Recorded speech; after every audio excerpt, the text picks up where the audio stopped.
Hey guys, this is Will from Going Awesome Places, and if you're watching this video, you're probably wondering what is it like to be on a Flying Kiwi tour in New Zealand.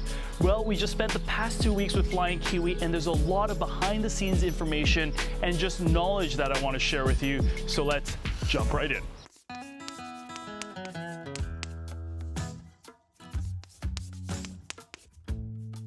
As they say, breakfast is the most important meal of the day and no expense is spared here, where there's essentially a buffet line of food available for us every morning.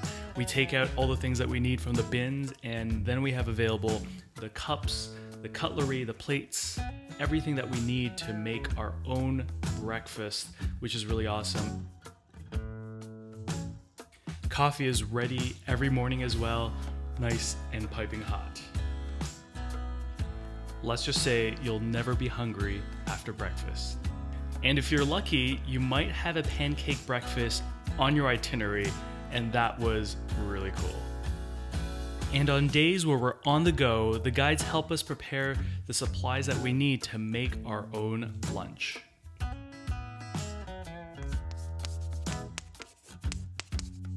Once we're done breakfast, we break down our tent, pack our bags, and load the bus.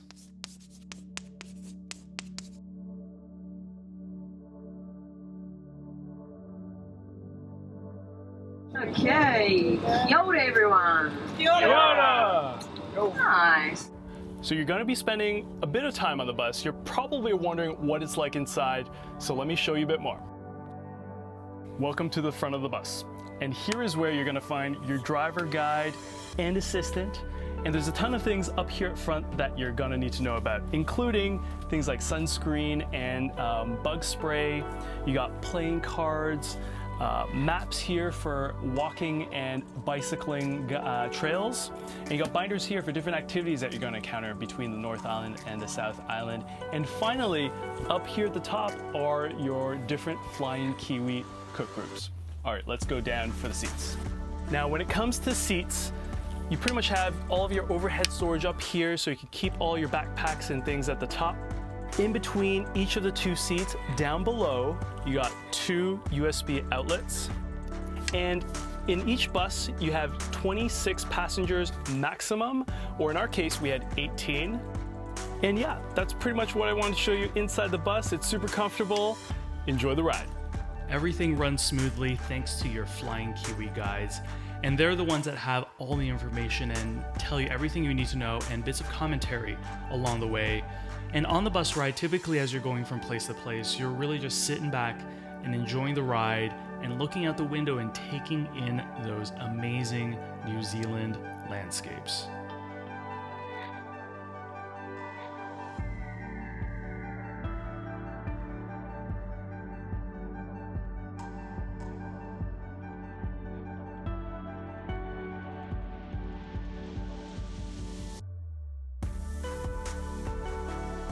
Oh, and you might be taking a ferry as well. When you're not snapping photos from the bus, you're chatting with your Flying Kiwi mates, working on the computer or phone, or taking a nice nap. The other thing that happens on the bus is that you'll be passed around activity sheets so that you can decide which ones you want to do on the next day. While there's a lot of driving to do, there are of course a lot of stops along the way, and all these are free of charge. And one of the things are the hiking and lookout spots that we're brought out to. Beach break stops, photo stops, culinary stops where you can try out local delights, stops in small, unique towns, and of course, when nature calls, there are many bathroom breaks and coffee breaks along the way. Remember those sandwiches that we made earlier? Well, if there's not enough time, you'll be having those on the bus. Otherwise, during your breaks or in town, you'll be able to grab a bite, including these meat pies and sausage rolls. One of the best parts was no doubt the activities that we were able to choose from, including skydiving, kayaking in the Abel Tasman, blackwater rafting in Waitomo to see the glowworms,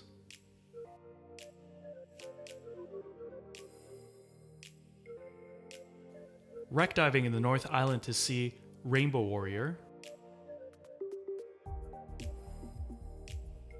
sandboarding,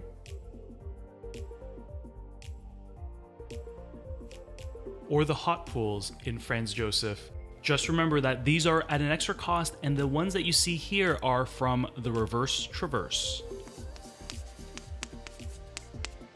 If you're an avid cycler, you might want to add the bike option to your tour, because at various points during your journey, you'll have a chance to get off your bus and actually take one of the routes that are custom curated and of varying difficulties, and they're pretty spectacular.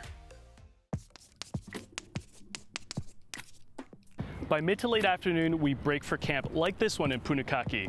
And everything starts off with the bus. And it carries everything that we need, like this one, our tents, and this compartment in the back, which carries all of our suitcases, our backpacks, all of our clothes and things like that. They come out of here. Inside the bus, you'll also find sleeping pads, which we'll grab off the bus. Sleeping bags also come off the bus.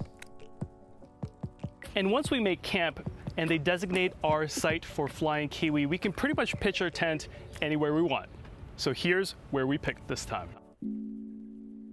Now, when it comes to camping, here's how it works. If you're traveling solo, you're going to be bunking with another Flying Kiwi traveler. But if you want to upgrade and get your own private tent, you can definitely do so. But for us too, this is perfect. Welcome to our luxurious 3-person tent. Notice how much space we have. There's enough for what you see here, which is our sleeping bags, our sleeping mats, which are super comfortable, which are provided by Flying Kiwi. The only thing that's not included would be your pillow, so bring your own pillow. But there's pretty much space for everything from your backpacks, your suitcases, your day packs, all sorts of things. You can hang things from up above. It's perfect. So that's pretty much everything you need to know about camping, but there's another option. If camping isn't your thing, there are options for you. And so on most days, based on site availability, there are options to upgrade by paying a fee. And they're really for all different types of budgets. And so you have rooms like this, which are dorm style. You also have these larger rooms where you could just be the two of you and is perfect for couples. You also have the hostels, which are used for the big cities like Auckland and Wellington, and those are really nice, and you can get a private room or share a room with your other traveling mates. So when does free time occur? Well, this is really at 2 points during the day, either during those pit stops that are a bit more extended in some of the towns, which gives you an opportunity to really explore and check out the place that you're in. And you'll get recommendations from your guide for places to go and where to eat and things like that. And the other part is after you set up camp. And campsites are usually prime positions to go out and explore, and you'll learn about different places like the Pancake Rocks or different hikes that they have maps for.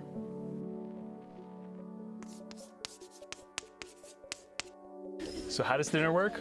Well, pretty much every day there's a cook group that's selected that's going to be preparing the entire meal for the group. Today it's our group, and we're making lovely bay bolognese with garden salad. So the Flying Kiwi folks pretty much buy all the materials for us for the day. We got all the supplies, the cooking ware, we got bowls, and we can do all this stuff outside by the bus, which is really awesome. And yeah, we all take our turns doing our part for the group, making some amazing food. And yeah, after we're done, we get a couple days break, because then it's on to a different group. It's quite communal, quite awesome. We're also responsible for cleaning of the dishes as well.